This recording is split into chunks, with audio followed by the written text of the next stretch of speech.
సిరియాలో భీకరంగా యుద్ధం జరుగుతుంటే ఇరాన్ మాత్రం వింతైన పరిస్థితిని ఎదుర్కొంటోంది. బయట నుంచి అమెరికా ఇజ్రాయెల్ దాడులతో ఆ దేశం ఉక్కిరిబిక్కిరవుతుంటే లోపల మాత్రం అధికారం కోసం భీకరమైన పోరు సాగుతోంది.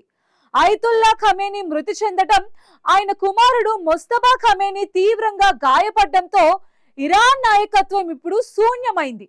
ఇదే సమయాన్ని వాడుకుని అత్యంత శక్తివంతమైన ఇస్లామిక్ రెవల్యూషనరీ గార్డ్ కోర్ దేశ పాలనను తన గుప్పెట్లోకి తీసుకుంది.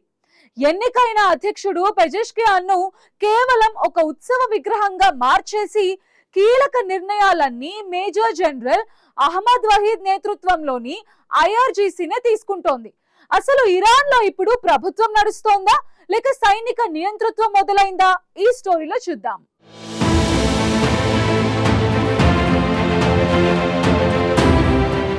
పశ్చిమాసియాలో కొనసాగుతున్న ఉద్రిక్తతల మధ్య ఇరాన్లో చోటు చేసుకుంటున్న తాజా పరిణామాలు ఆ దేశాన్ని గందరగోళంలోకి నెడుతున్నాయి. అమెరికా ఇజ్రాయెల్ సంయుక్త దాడుల్లో Iran supreme leader Ayatollah Khamenei మృతి చెందారని, అదే సమయంలో ఆయన కుమారుడు ప్రస్తుత Iran supreme leader Mustafa Khamenei తీవ్రంగా గాయపడ్డారని వెలువడుతున్న కథనాలు ఈ సంక్షోభాన్ని మరింత తీవ్రతరం చేస్తున్నాయి.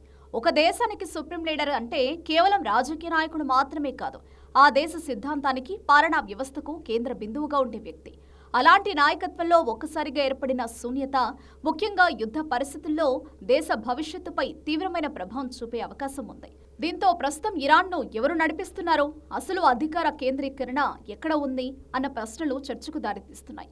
సాధారణంగా ఇరాన్కు అధ్యక్షుడిగా మసూద్ పెజెష్కియాన్ ఉన్నారు. కానీ ఆ దేశ రాజకీయ వ్యవస్థను లోతుగా పరిశీలిస్తే అధ్యక్షుడి అధికారాలు పరిమితమైనవే అని తెలుస్తుంది.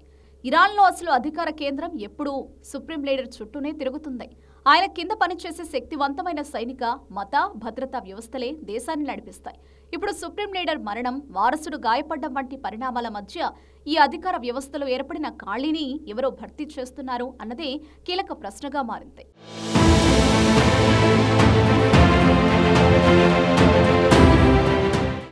ఈ నేపథ్యంలో అంతర్జాతీయ మీడియా కథనాలు ఒక కీలక అంశాన్ని వెలుగులోకి తీసుకొచ్చాయి.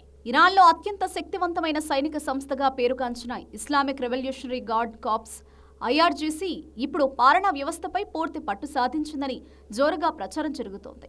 సాధారణంగా ఈ సంస్థ దేశ భద్రత, విదేశీ ఆపరేషన్లకు మాత్రమే పరిమితం కావాల్సి ఉన్నప్పటికీ ప్రస్తుతం ఇది రాజకీయ వ్యవస్థపై కూడా ఆధిపత్యం చెలాయిస్తోందని తెలుస్తోంది. ఇరాన్ ఇప్పుడు సివిల్ గవర్నమెంట్ కంటే మిలిటరీ ఆధిపత్యంలోకి జారిపోతుంది. అధ్యక్షుడు మసూద్ పెజెష్కియాన్ తీసుకునే కీలక నిర్ణయాలను కూడా ఐఆర్జీసీ అడ్డుకుంటోందన్న వార్తలు బయటకొస్తున్నాయి. నిఘా మంత్రిని నియమించేందుకు అధ్యక్షుడు చేసిన ప్రయత్నం ఐఆర్జీసీ మేజర్ జనరల్ అహ్మద్ వహీదీ ఒత్తిడి కారణంగా విఫలమైందని అంతర్జాతీయ మీడియా కథనాలు పేర్కొంటున్నాయి. ఇది కేవలం ఒక నియామకం ఆగిపోయిందనే విషయం మాత్రమే కాదని, దేశ పాలనలో ఎన్నికైన ప్రభుత్వానికి ఎంతవరకు స్వతంత్రత ఉందో ప్రశ్నించాల్సిన పరిస్థితి వచ్చిందని విశ్లేషణలు చెబుతున్నాయి. యుద్ధ సమయంలో అన్ని కీలక నియామకాలను తమ ఆధీనంలోనే ఉంచాలని ఐఆర్జీసీ పట్టుబడుతోందని తెలుస్తోంది.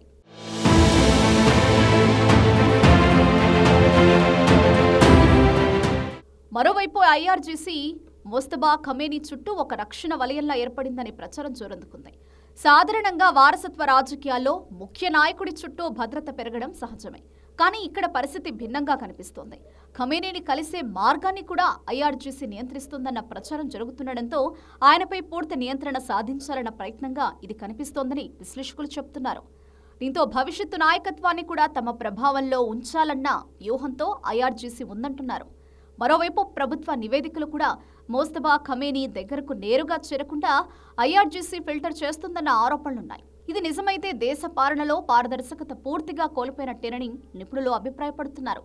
ఎన్నికైన ప్రభుత్వం నుంచి సుప్రీం లీడర్ను ఏకాకిని చేయడం ద్వారా అసలు అధికారాన్ని పూర్తిగా తమ చేతుల్లోకి తీసుకోవడమే ఐఆర్జీసీ లక్ష్యంగా ఉందన్న అభిప్రాయాలు వ్యక్తమవుతున్నాయి. అధ్యక్షుడు అత్యవసర సమావేశం ఏర్పాటు చేయడానికి చేసిన ప్రయత్నం కూడా విఫలమవ్వడంతో ఇరాన్లో రాజకీయ ప్రతిష్టంభన ఎంత తీవ్రంగా ఉందో అర్థం చేసుకోవచ్చు అంటున్నారు.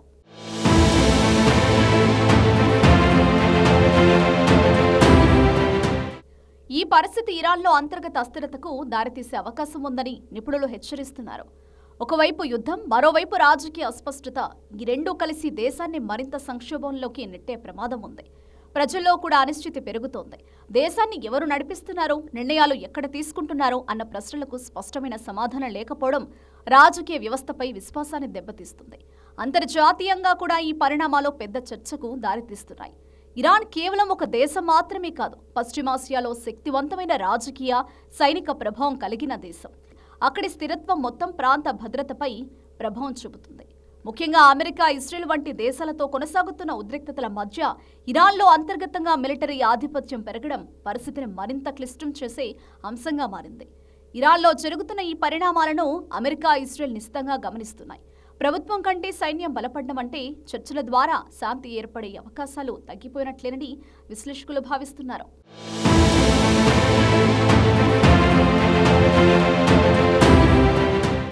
ఐఆర్జీసీకి కేవలం యుద్ధమే తెలుసు కాబట్టి అది పశ్చిమాసియాలో మరింత విధ్వంసానికి దారితీసే అవకాశం ఉంది.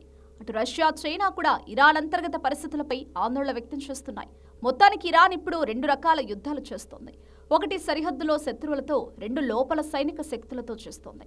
అధ్యక్షుడు పెజెష్కియాన్ తన అధికారాన్ని కాపాడుకోగలరా, లేక ఐఆర్జీసీ తన సైనిక బూట్ల కింద ఇరాన్ ప్రజాస్వామ్యాన్ని అణిచివేస్తుందా అన్నది మరికొన్ని రోజుల్లో తేలిపోనుంది. ప్రస్తుతం జరుగుతున్న ఈ పరిణామాలు పశ్చిమాసియా భవిష్యత్తును మార్చబోతున్నాయి.